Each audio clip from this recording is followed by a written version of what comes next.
अर्जुन शर्मा, जिसका ट्रांसफ़र शहर से देवपुर गांव में हुआ था, हल्की सी ठंड में वो गांव की तरफ बढ़ रहा था।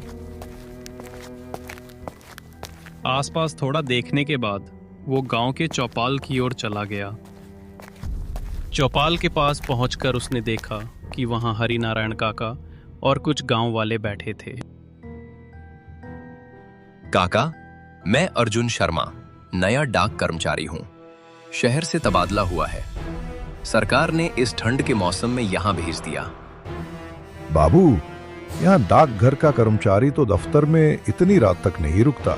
ठंड के दिनों में तो दफ्तर शाम 4 बजे ही बंद कर दिया जाता है। ऐसा क्यों काका? सरकार तो हमें काम के घंटे के हिसाब से तनख्वाह देती है। बाबू, मैं तो यही कहूंगा, इतनी देर तक मत रुकना। और हाँ, वो चिट्ठियां मत खोलना जिन पर पता लिखा ना हो। अरे काका, चिट्ठी तो चिट्ठी है, कोई भूत प्रेत थोड़ी मिलेगा। हंसी मजाक छोड़ दो अर्जुन। हफ्ते की आखिरी रात जो चिट्ठी आती है उसे मत खोलना। पिछले साल मोहन चाचा ने खोली थी, तब से वो गायब हैं। मुझे तो बताया गया था कि यहाँ अभी तक कोई डाकिया नियुक्त नहीं हुआ। शायद आपको वहम हुआ होगा। खैर, मैं सावधान रहूंगा। पहले मुझे डाकघर तक ले चलिए काका, ठंड बढ़ रही है। हरि नारायण काका उसे डाकघर तक छोड़ने गए।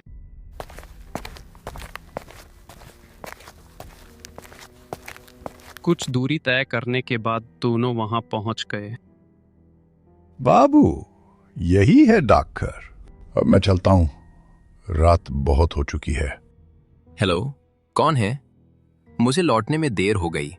सारे कर्मचारी जा चुके होंगे, पर तुम कौन हो? साहब, मैं मोहन हूं, यहीं का सफाई कर्मी। मेरा घर दूर है, बारिश में मैं यहीं रुक जाता हूं। क्या मोहन, मैं अर्जुन हूं। आज ही यहां स्थानांतरण हुआ है। चलो, दफ्तर का वो कमरा दिखाओ जहां चिट्ठियां रखी हैं। चलो साहब।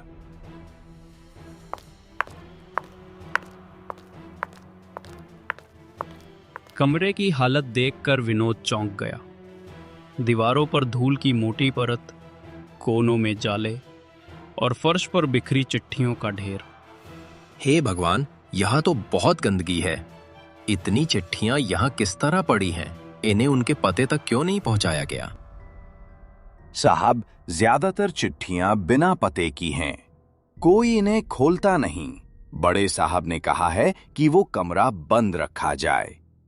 मैं आज आपको दिखाने लाया कि क्या हाल है। ये सब काम ना करने के बहाने हैं। इतनी चिट्ठियां बिखरी पड़ी हैं। कल इन सबको पते तक पहुंचाने का काम करना है। अभी अर्जुन को एक चिट्ठी अलग सी देखी। उसने चिट्ठी को खोलकर देखा तो उसके होश उड़ गए। उस चिट्ठी पर लिखा था, अंजलि और मेरा डाक पहुंचते। ऐसी चिट्ठी है, ना कोई नाम ना कोई पता, बस अंजलि लिखा हुआ है। आखिर ये अंजलि कौन है? अरे साहब, ये क्या किया आपने? मैंने मना किया था ना, बिना नाम और पते की चिट्ठी मत खोलना। पिछली साल रामू काका ने चिट्ठी खोली थे। अगले दिन से वे गायब हो गए थे। अंजलि उन्हें उठाकर ले गई थी। ये रामू काका कौन है और अंजलि कौन है? साहब, रामू काका आप ही की तरह डाक कर्मचारी थे। उन्होंने गलती से बिना नाम वाला डाक खोल लिया था, तभी से वे गायब हो गए थे। कहीं पर चले गए होंगे। खैर, तुम इन सब बातों पर ध्यान मत दो। गांव में अक्सर ऐसे कहानियां होती है। इतना बोलकर वो दोनों सोने चले जाते हैं। अगली सुबह अर्जुन हरि नारायण काका के घर जा रहा होता है। भाई, ये हरि नारायण काका का घर कहाँ पर है? वो सामने वाला घर काका का ही है। अर्जुन हरि नारायण काका के घर की ओर चला जाता है।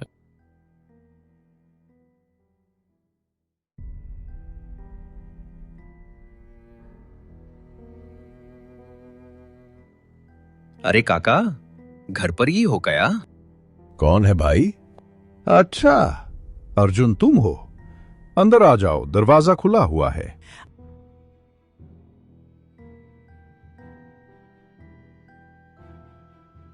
सुबह सुबह कैसे आना हुआ साहब? ताका, मैंने रात एक चिट्ठी देखी। उस चिट्ठी पर ना कोई पता था और ना कोई नाम लिखा था। बस चिट्ठी के अंदर अंजलि लिखा हुआ था। काका, ये अंजलि कौन है? सफाई कर्मचारी भी अंजलि के बारे में बताने से डर रहा था। अरे बेटा, मैंने मना किया था ना, बिना नाम और पते की चिट्ठी मत खोलना। पिछली साल मोहन काका ने एक चिट्ठी खोल दी थी, तभी अगले दिन से वो गायब हो गए थे। ये एक सच्ची घटना है। क्या काका, इस गांव में सभी लोग एक ही बात को पकड़े हुए हैं? आप मुझे भी अंजलि के बारे में बताओ। ये कौन है? बेटा, अंजलि गांव की सबसे हंसमुख लड़की थी। हर सुबह सूरज निकलने से पहले ही डाकघर के बाहर खड़ी हो जाती थी। उसकी आंखों में हमेशा एक चमक रहती थी, जैसे कोई उम्मीद जिंदा हो। उसका मंगेतर सुरेश फौज में था, देश की सरहद पर ड्यूटी देता था और उसने वादा किया था, मैं लौटकर जरूर आऊंगा। मगर एक दिन जंग से खबर आई, सुरेश अब इस दुनिया में नहीं रहा। उस दिन अंजलि जैसे टूट गई थी, चेहरे की हंसी पल में गायब हो गई। फिर एक रात जब सब सो चुके थे, वो डाकघर के पास वाले पुराने कुएं तक गई और कुएं में छलांग लगा दी।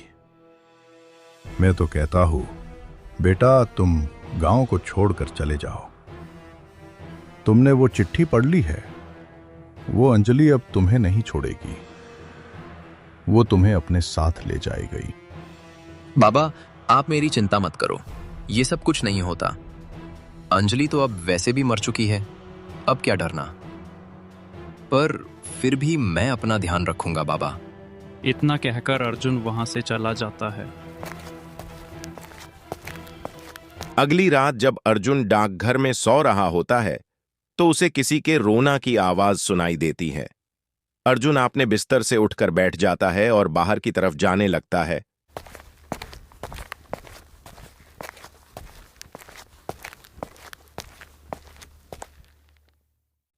अर्जुन डाक घर से बाहर आकर देखता है, पर उसे कुछ दिखाई नहीं देता। सड़क एकदम खाली पड़ी हुई थी। तभी उसे कुछ ऐसा दिखाई देता है जैसे देखकर अर्जुन बुरी तरह डर जाता है। उसके सामने एक औरत हवा में उड़ती हुई दिखाई देती है और वो अर्जुन के ऊपर हमला कर देती है।